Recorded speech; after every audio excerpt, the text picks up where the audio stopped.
নবনীরদনিন্দিত কান্তিধারম রসসাগর নাগর ভূপবরং।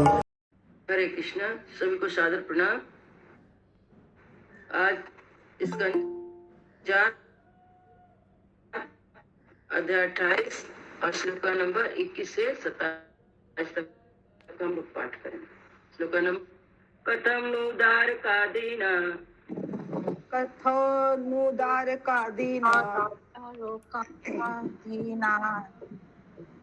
दारिकी वा परायणः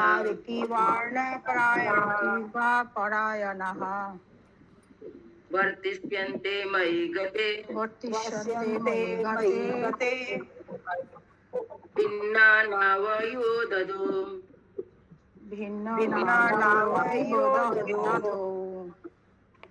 अनुवाद। राजा पुरंजन आगे भी चिंता करने लगा, जब मैं इस संसार से चला जाऊंगा तो मेरे ऊपर पूर्णतः आश्रित पुत्र तथा पुत्रियां किस प्रकार अपना जीवन निर्वाह करेंगे। उनकी स्थिति जहाज में चढ़े हुए उन यात्रियों के समान है जिनका जहाज सागर के बीच में ही डूब जाता है।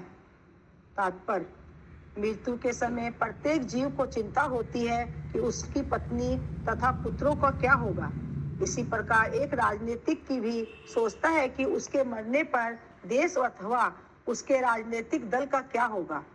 जब तक कोई पूर्णतः कृष्ण भक्त नहीं होता, उसे अपनी विशेष चेतना के अनुरूप ही अगले जन्म में शरीर धारण करना होता है। चूंकि पुरंजन केवल अपनी पत्नी तथा बच्चों के विषय में सोचता है और अपनी पत्नी के ही विचार में अधिक मग्न रहता है, इसलिए उसे अगले जन्म में स्त्री का शरीर धारण करना होगा। इसी प्रकार कोई राजनीतिक या राष्ट्र प्रेमी जो जन्म से ही किसी भूभाग देश से विशेष रूप से आसक्त रहता है, वह अपना राजनीतिक जीवन समाप्त करने के बाद अगले जन्म में उसी देश में पुनः जन्म लेगा। अपने जीवन काल में मनुष्य जो कार्य करता है उससे भी अगला जन्म प्रभावित होगा। कभी कभी राजनेता अपनी खुद की इंद्र तृप्ति के लिए अनेक पापमय कृत्य करते हैं। विपक्षी दल के किसी व्यक्ति की हत्या करा देना किसी राजनेता के लिए कोई बड़ी बात नहीं होती। यद्यपि ऐसे राजनेता को उसके अपने तथाकथित देश में जन्म लेने दिया जाता है, किंतु उसने अपने पूर्व जीवन में जो पाप कर्म किए हैं उनके लिए कष्ट भोगना ही पड़ता है। देहांतर का यह विज्ञान आधुनिक वैज्ञानिकों के लिए पूरी तरह से अज्ञात है। ये तथाकथित वैज्ञानिक इन वस्तुओं के विषय में तनिक भी चिंता नहीं करना चाहते, क्योंकि यदि वे इस सूक्ष्म विषय पर और जीवन की समस्याओं पर विचार करेंगे तो वह देखेंगे कि उनका भविष्य अत्यंत अंधकारमय है। इसलिए वे भविष्य के विषय में विचार करने से कतराते हैं और सामाजिक, राजनीतिक तथा राष्ट्रीय अवस्थाओं के नाम पर नाना प्रकार के पाप कर्म करते रहते हैं। हरे कृष्णा। किसी का कोई प्रश्न है? इसमें पुरंजन का समय हो गया, बूढ़ा हो गया है, उसका शरीर छोड़ने का समय आ गया, तो चिंता कर रहा है अपने पुत्र पुत्रियां के बारे में कि मेरे बाद इनका क्या होगा। लेकिन ये जब से पुत्र और पुत्रियां की इच्छाएं, इसकी इच्छाएं हैं और ये छूना नहीं चाहता उनको, अपनी इच्छाओं को। और मनुष्य का मतलब जिसका चिंतन करता है उसी का जन्म उसको मिलता है। ये अपनी पत्नी का ही चिंतन कर रहा है तो इसका अगला जन्म स्त्री का होगा। और यहाँ पर दिए गए आधुनिक वैज्ञानिक लोग जो हैं वे लोग एक तरह से अज्ञान रहते, मतलब ये लोग आध्यात्मिक जीवन के बारे में कुछ भी नहीं जानते। लोग विज्ञान में जो अभी है प्रेजेंट में उसी को सोचते हैं, और भविष्य में यदि जो राजनेता है किसी का हत्या भी करा देता है तो फिर उसको जन्म लेना पड़ता है, पृथ्वी पर जन्म लेता है और उस पाप का उसको परिणाम भोगना पड़ता है, उसके लिए उसको कष्ट भोगना पड़ता है। श्लोका नंबर 22। वहाँ पे पुरंजन की पत्नी और उसके बच्चे कौन हुए जो बता रहे हैं? पुरंजन की पत्नी उसकी बुद्धि हुई ना, और जो बच्चे इच्छाएं उसके जितने इच्छाएं, मरने के समय भी इच्छा छोड़ नहीं रहा हो, ओके ओके माता। मरने वाला, लेकिन उसकी इच्छा बहुत हो रही है, करे वो करेंगे ऐसा वैसा, मैंने हमेशा सोच ही रहा है। अच्छा ठीक ठीक ओके माता। एवं कृपया बुद्ध्या एवं कृपणा बुद्ध्या सोचन्तमत अर्हणम् सोचन्तं मंतदहरणम् ग्रहीतुं कृत्यधीरेणम् गृहीतधीरेण भयानाम अभ्यपद्यत। भयानामाद्यत। अनुवाद। यद्यपि राजा पुरंजन को अपनी पत्नी तथा बच्चों के भाग के विषय में शौक नहीं करना चाहिए था, फिर भी उसने अपनी दीन बुद्धि के कारण ऐसा किया। उसी समय भय नामक यवन राज उसे बंदी बनाने हेतु तुरंत निकट। किरण माता जी म्यूट की। उसी समय भय नामक यवन राज उसे बंदी बनाने हेतु तुरंत निकट आ धमका। तात्पर्य: मूर्ख लोग यह नहीं जानते कि प्रत्येक व्यक्तिगत जीव अपने कर्मों तथा कर्म फलों के लिए उत्तरदायी है। जब तक जीव छोटे बच्चे या अबोध बालक के रूप में रहता है, तब तक माता पिता का यह कर्तव्य होता है कि वे उसे जीवन के मूल्यों की सही जानकारी दे।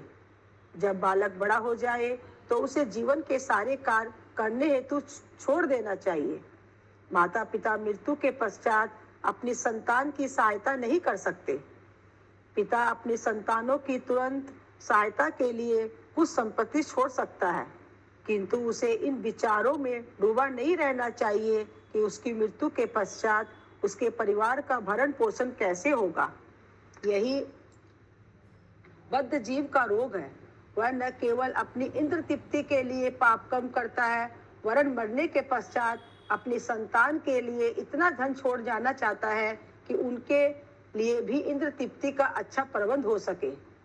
जो भी हो, प्रत्येक प्राणी मृत्यु से भयभीत रहता है, इसलिए मृत्यु को भय कहा गया है।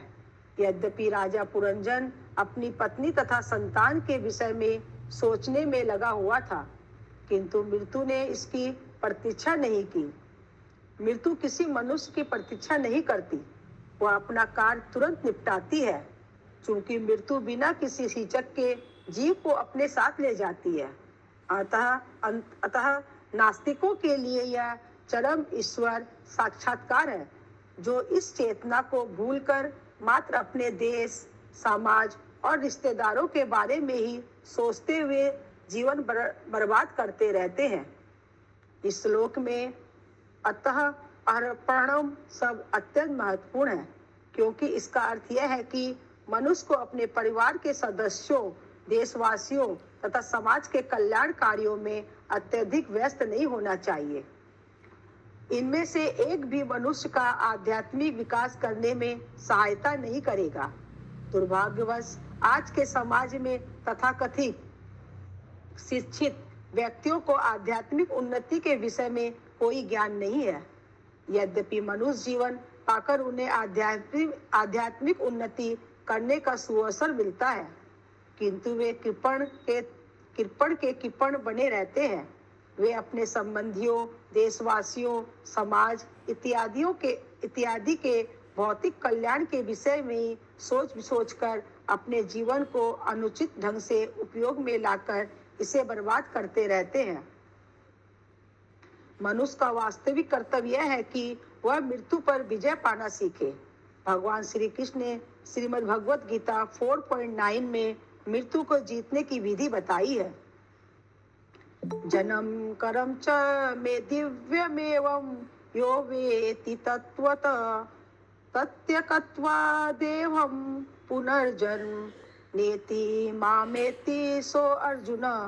हे अर्जुन, जो मेरे प्राकट्य तथा कर्मों की दिव्य प्रकृति को जानता है, वह शरीर त्यागने के बाद इस भौतिक जगत में पुनः जन्म नहीं लेता, वरन वह मेरे शाश्वत धाम को प्राप्त होता है। जो पूर्ण रूप से कृष्ण भावना भावित है वह इस शरीर को त्यागने के बाद दूसरा भौतिक शरीर धारण नहीं करता, वरन श्री भगवान के धाम को वापस जाता है।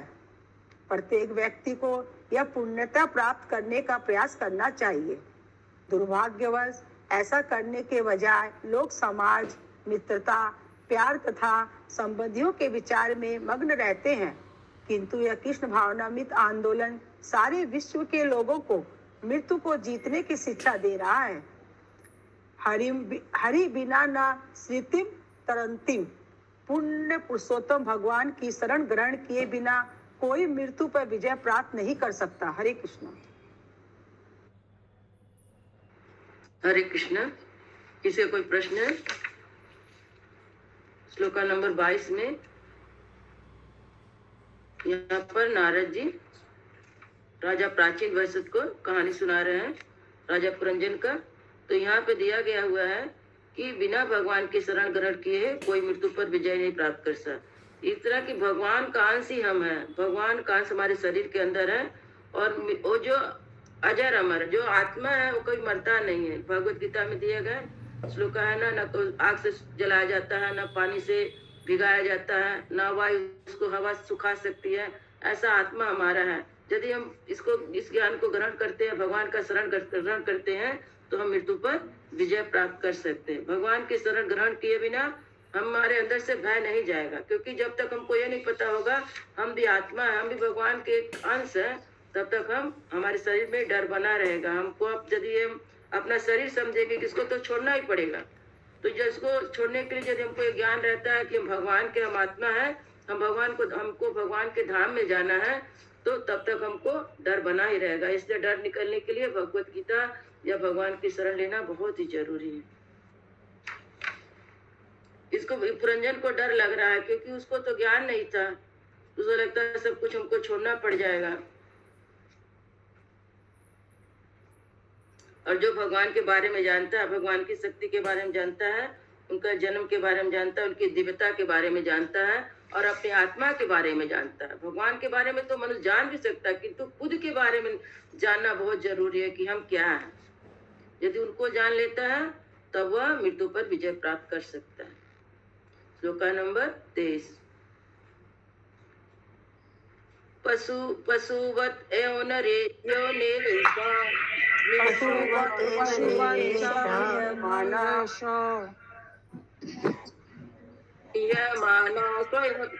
स्वयं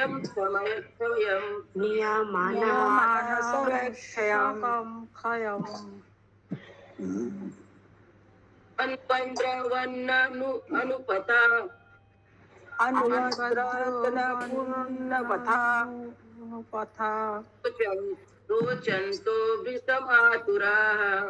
रोचन्तो विषमातुराः अनुवाद।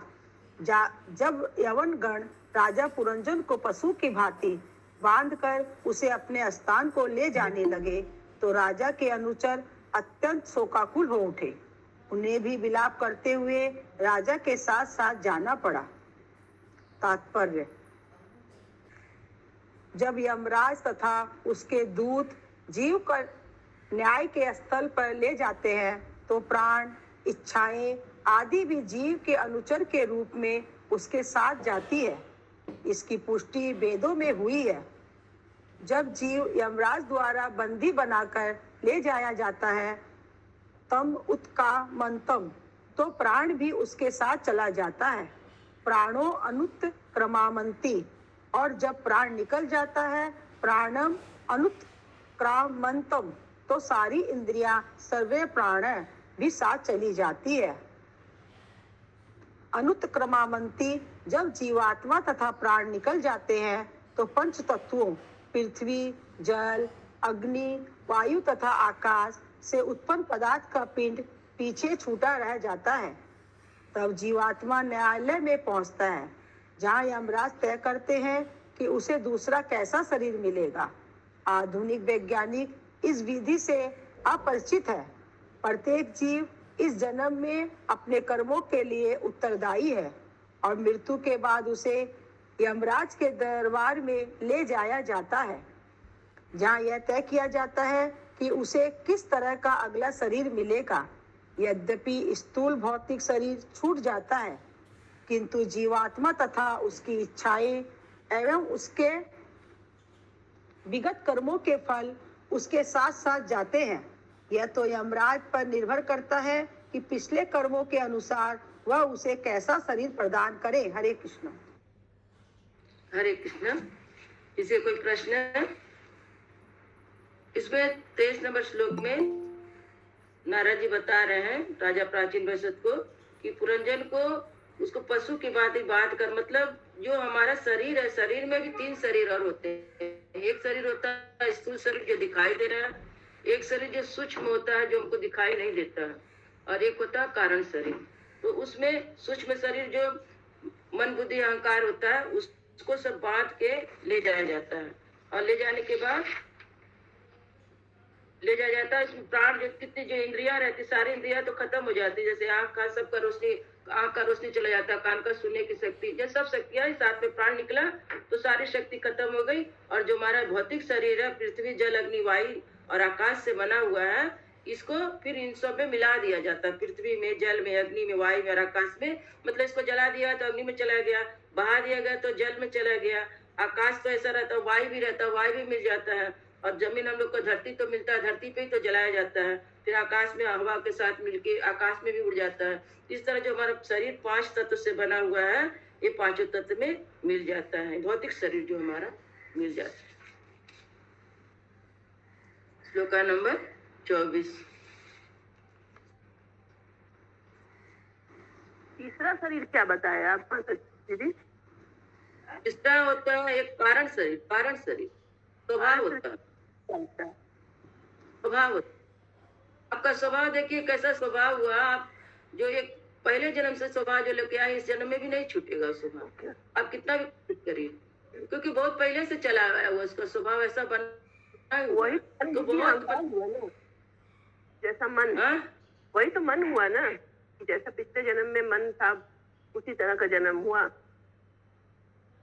मन तो ऐसे बदलता है, स्वभाव नहीं बदलता है जल्दी। मन चेंज हो जाएगा, लेकिन स्वभाव जो आपका रहता है, जब जन्म से एक ही स्वभाव पे आप आते गए, जन्म में बदलना बहुत मुश्किल है उसका। उसी को कारण शरीर बोलते हैं। 3 शरीर, स्थूल शरीर, सूक्ष्म शरीर और कारण शरीर। हरे कृष्ण माता जी। माता जी, कारण शरीर और यातना शरीर दोनों अलग होता है क्या? क्या चीज? कारण शरीर जो अभी आप बता रही हैं, अभी आप बोली ना कारण शरीर जो स्वभाव होता है, एक वो शरीर और एक जो मरने के बाद जो मिलता है यातना के लिए, यातना शरीर, वो दोनों क्या अलग होता है? यातना शरीर तो बना दिया जाता है यातना देने के लिए, यमराज की है माता जी। फिर तो फिर यहाँ मृत्यु लोक में आते हैं, इसको स्थूल शरीर तो मिलता ही है। अच्छा, मतलब यहाँ पे जो नरक लोक में यातना देते हैं ना, ये उसमें यातना शरीर मिलता है।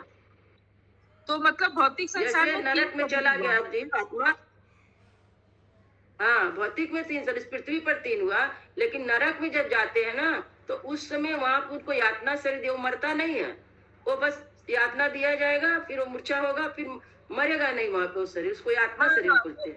हाँ माता जी, ये तो पता है, लेकिन ये जो कारण शरीर बताई ना, वो नहीं पता था। ठीक है माता जी। श्लोका नंबर 24। पुरीं विहायोपगतः, पुरी विहायोपगतः दो भुजंगमः,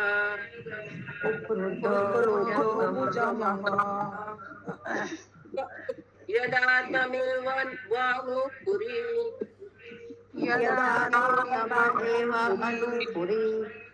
विशीर्णा प्रकृतिं गता,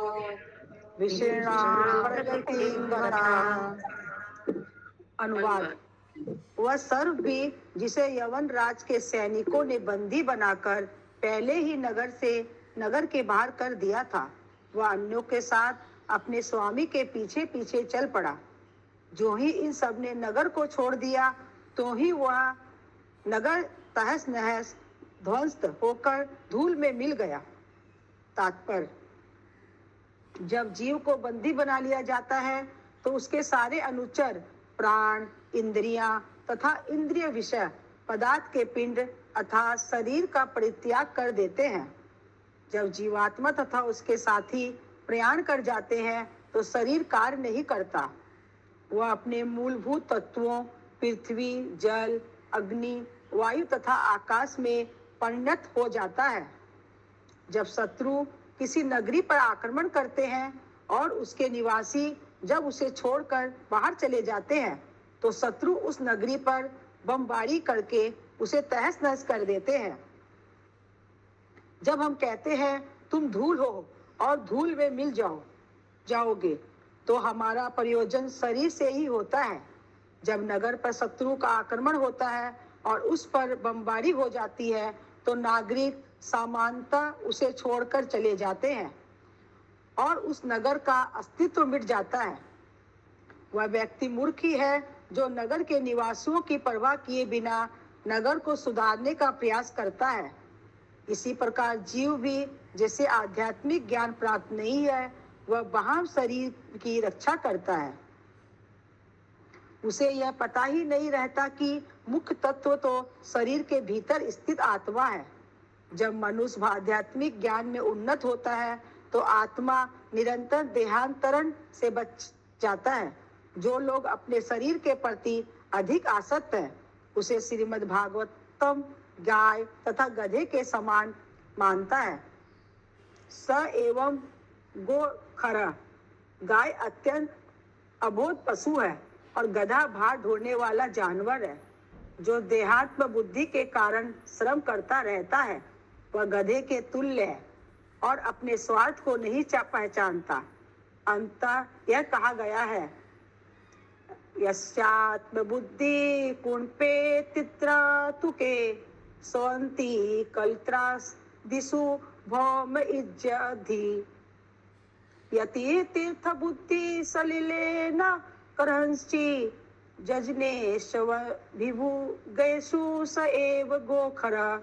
जो तीन तत्वों से बने इस शरीर को आत्मा मानता है, जो शरीर की गौण उपज को अपना परिजन मानता है, जो अपनी जन्मभूमि को पूज्य मानता है और जो तीर्थों की यात्रा में दिव्य ज्ञान में निपुण मनुष्यों से मिलने हेतु नहीं अपितु केवल स्नान करने हेतु जाता है, उसे गधा या गाय समझना चाहिए। श्रीमद् भागवतम 10.84.13 श्री कृष्ण भक्ति से विहीन मानव सभ्यता केवल निम्न पशुओं की सभ्यता है। हो सकता है ऐसी सभ्यता मृत्यु शरीर शव का अध्ययन करे और मस्तिष्क या हृदय पर विचार करे, किंतु शरीर का कोई भी भाग तब तक महत्वपूर्ण नहीं है जब तक उसमें आत्मा विद्यमान न हो। गायों तथा गधों की आधुनिक सभ्यता में वैज्ञानिक जन मृत्यु पुरुष के मस्तिष्क या हृदय की उपयोगिता खोज करते हैं। हरे कृष्ण। हरे कृष्ण।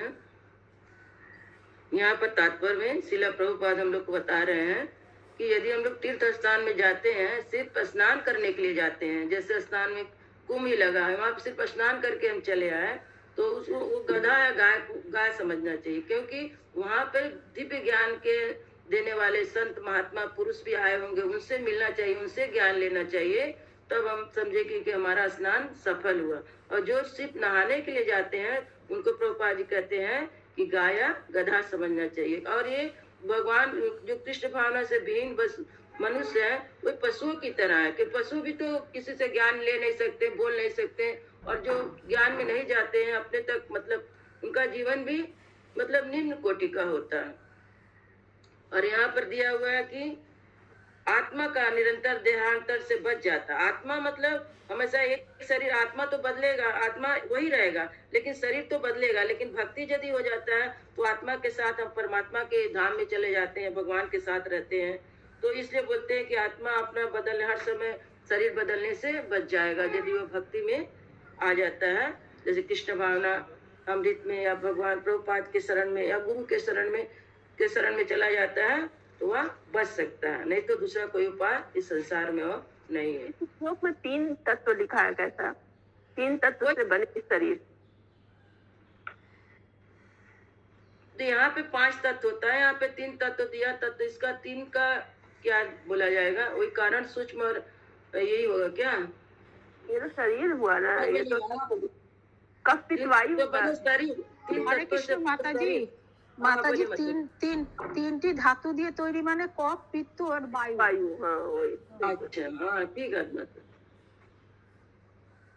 आत्मा मानते हैं, तत्व से बने शरीर को आत्मा मानता है, माने शरीर देह बुद्धि में रहता है कि शरीर को ही सब कुछ मानता है। श्लोक नंबर 25। विकृष्यमाणा प्रवशम्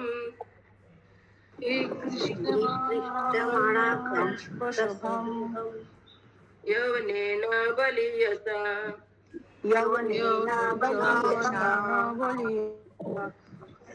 नाभिदन्तं तं साविष्टा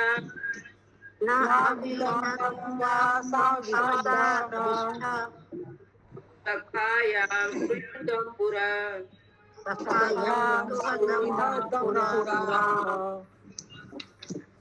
अनुवाद। जब राजा पुरंजन शक्तिशाली यवन द्वारा बलपूर्वक घसीटा जा रहा था, तब भी अपने निरे अज्ञान के कारण वह अपने मित्र तथा हितैषी परमात्मा का स्मरण नहीं कर सका। तात्पर्य: श्रीमद् भगवद गीता 5.29 में भगवान श्री कृष्ण कहते हैं, भोक्ताम यज्ञ तपसाम सर्वलोकम महेश्वरम सुहृदं सर्वभूतानां ज्ञात्वा मामं शांतिमीच्छिता। यदि मनुष्य केवल 3 बातें जानता है कि भगवान श्री कृष्ण ही परम भोक्ता है, वे ही प्रत्येक वस्तु के स्वामी है और वे प्रत्येक जीव के परम मित्र हैं, तो वह पूर्ण कृष्ण चेतना में रह सकता है और सुखी तथा संतुष्ट हो सकता है। यदि मनुष्य इसे नहीं जानता और देहात बुद्धि से कार्य करता है, तो वह भौतिक प्रकृति द्वारा दी जाने वाली विपत्तियों द्वारा सदैव सताया जाता है। वास्तव में परमेश्वर सबके निकट बैठे हुए हैं। ईश्वरम सर्वभूतानां हितेश अर्जुन तिष्ठि। श्रीमद् भगवत गीता 18.61। जीवात्मा तथा परमात्मा एक ही वृक्ष में पास बैठे हुए हैं, किंतु मूर्ख जीवात्मा भौतिक प्रगति के नियमों द्वारा प्रताड़ित होने पर भी अपनी रक्षा के लिए पूर्ण पुरुषोत्तम भगवान की ओर दृष्टि नहीं डालता। वह अपने आप को भौतिक प्रगति के कठोर से कठोर नियमों का सामना करने में समर्थ मानता है, किंतु ऐसा संभव नहीं है। जीवात्मा को पूर्ण पुरुषोत्तम परमेश्वर की ओर उन्मुख होना पड़ेगा और उनकी शरण लेनी होगी, तभी वह शक्तिशाली यवन या यमराज के आक्रमण से बचा रह सकता है। इस श्लोक का सखायम मित्र शब्द अत्यंत महत्वपूर्ण है, क्योंकि ईश्वर सदैव जीवात्मा के निकट स्थित होते हैं। परमेश्वर को सुहृदम हितैषी भी कहा गया है। परमेश्वर माता अथवा पिता की भांति सदैव हितैषी होते हैं। भले ही पुत्र कितने अपराध क्यों न करे, माता पिता सदैव उसके हितैषी बने रहते हैं। इसी प्रकार अपने समस्त पापों और श्री भगवान की इच्छाओं का उल्लंघन करने के बावजूद यदि हम अपने आप को उनके प्रति समर्पित कर देते हैं, तो तुरंत भौतिक प्रगति की कठिनाइयों से वे हमारी रक्षा करते हैं। इसकी पुष्टि श्रीमद् भगवत गीता में हुई है। माँ में प्रपत्तरे माँ में ताम तरंती ते। दुर्भाग्यवश कुसंगति तथा इंद्र तृप्ति के प्रति अत्यधिक आसक्ति के कारण हम अपने परम मित्र परमेश्वर का स्मरण नहीं कर पाते। हरे कृष्ण। हरे कृष्ण। इसमें श्रीमद् भगवद गीता में कहा गया, माम एव प्रपद्यन्ते मायामेताम तरन्ति ते। जो भगवान कह रहे हैं कि जो मेरी शरण में आ जाएगा वो माया उसको कष्ट नहीं देगी, माया से तर जाएगा। लेकिन यदि भौतिक जीवन में ज्यादा आसक्ति रहेगा तो उसको माया कठोर आसन में ले लेगी। यानी उसको तकलीफ होगा ज्यादा, और उसको ज्यादा तकलीफ होने से उसको वहां महसूस भी होगा। और यदि भक्ति में रहेगा तो कठिनाई तो आएगी, ऐसा नहीं है कि जीवन कठिनाई नहीं आएगा, क्योंकि भगवान के जीवन में भी बहुत सारी कठिनाई आती, कृष्ण के जीवन में थी, राम जी के जीवन में थी, सबके जीवन में था, तो आएगा, लेकिन उतना महसूस नहीं कर पाएगा, कठिनाई से पार होता चला जाएगा। तो का नंबर 26, तम यज्ञ पशुविन तम यज्ञ पशुवनेन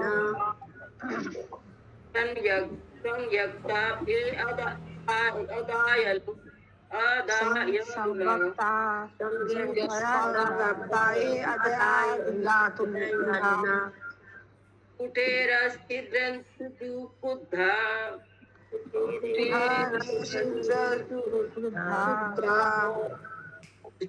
स्मरतो अमीव अस्य तत् तत्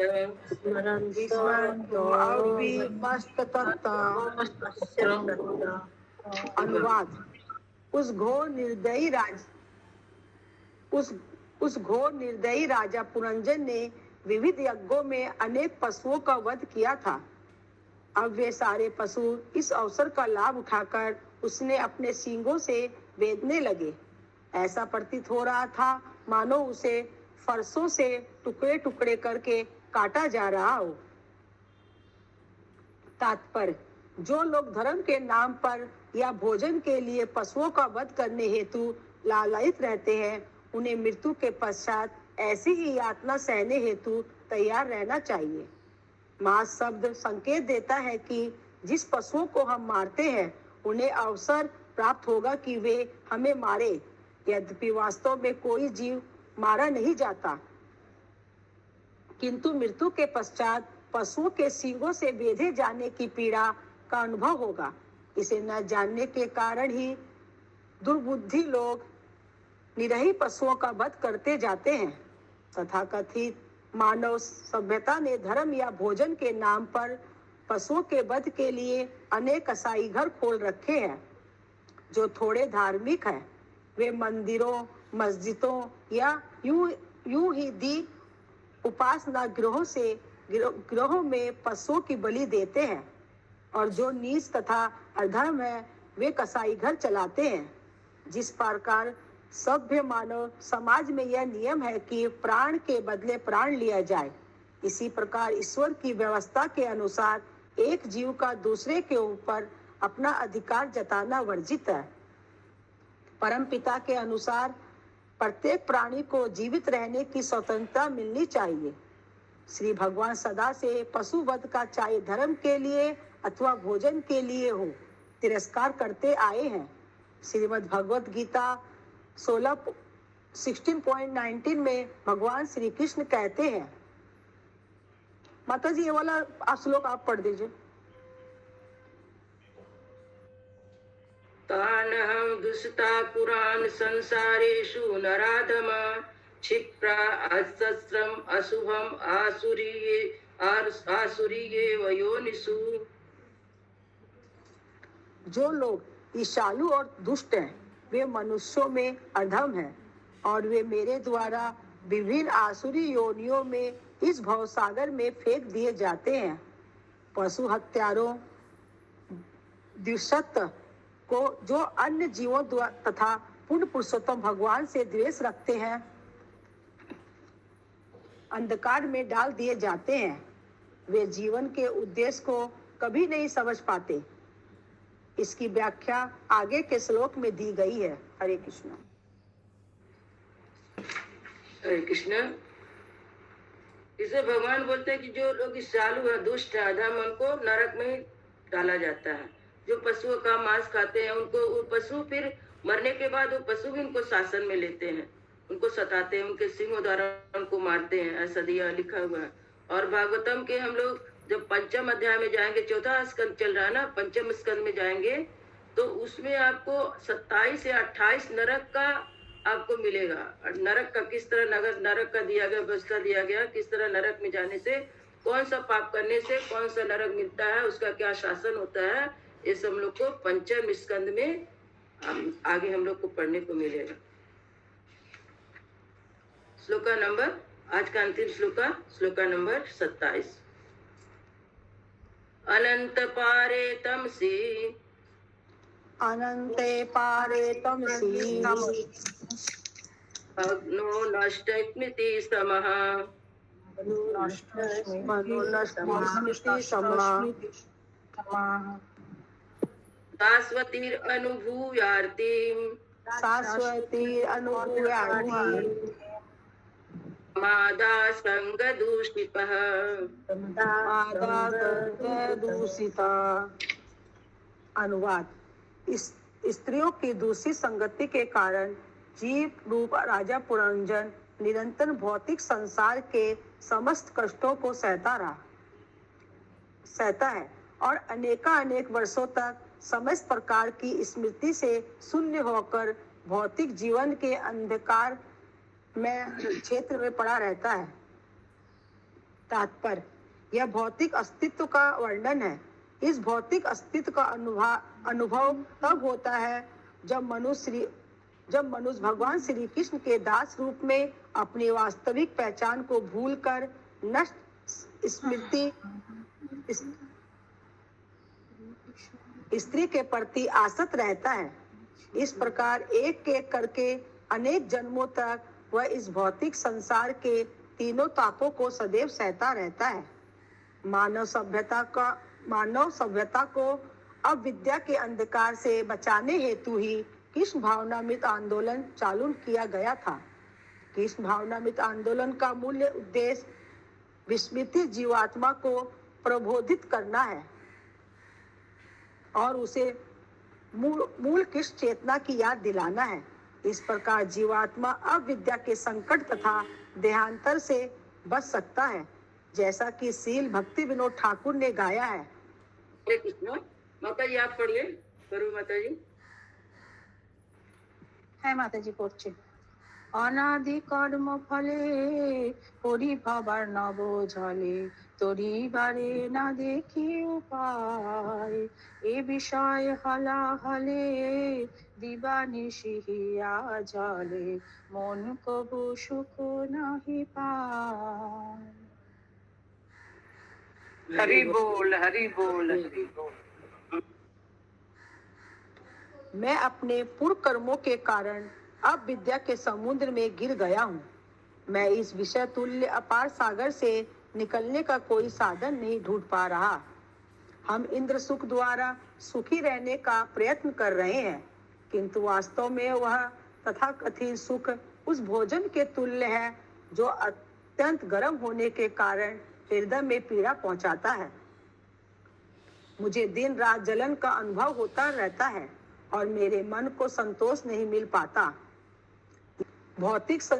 यह भौतिक संसार सदैव चिंताओं से भरा है। लोग सदैव चिंता को कम करने के अनेक उपाय ढूंढ रहे हैं, किंतु वे सही पथ प्रदर्शन न पाकर मद्यपान तथा यौनाचार के द्वारा भौतिक चिंता को भूलने का प्रयास करते रहते हैं। वे मूर्ख लोग यह नहीं जान पाते कि मद्यपान तथा संभोग द्वारा चिंता से बचने के प्रयत्न में वे अपने भौतिक अस्तित्व की अवधि को केवल बढ़ाते जाते हैं। इस प्रकार से भौतिक चिंता से बच पाना संभव नहीं है। प्रमदा संगति दूषितः शब्द बताते हैं कि अन्य सब दूसरों को यदि छोड़ दे तो केवल स्त्री के प्रति आसक्त रहना यही एक दूषण मनुष्य का दुखों से भरे इस भौतिक अस्तित्व की अवधि को बढ़ाने हेतु काफी है। इसलिए वैदिक सभ्यता में स्त्री का संग त्यागने हेतु प्रारंभ से शिक्षा दी जाती है। जीवन की पहली अवस्था ब्रह्मचारी की है, दूसरी अवस्था गृहस्थ की, तीसरी वानप्रस्थ की और चौथी सन्यास की। ये सारी अवस्थाएं इसलिए बनाई गई है जिससे मनुष्य अपने आप को स्त्री संगति से अलग कर सके। हरे कृष्ण। श्रीमद् ग्रंथराज भागवतम की जय। शीला प्रभुपाद की जय। जय जय।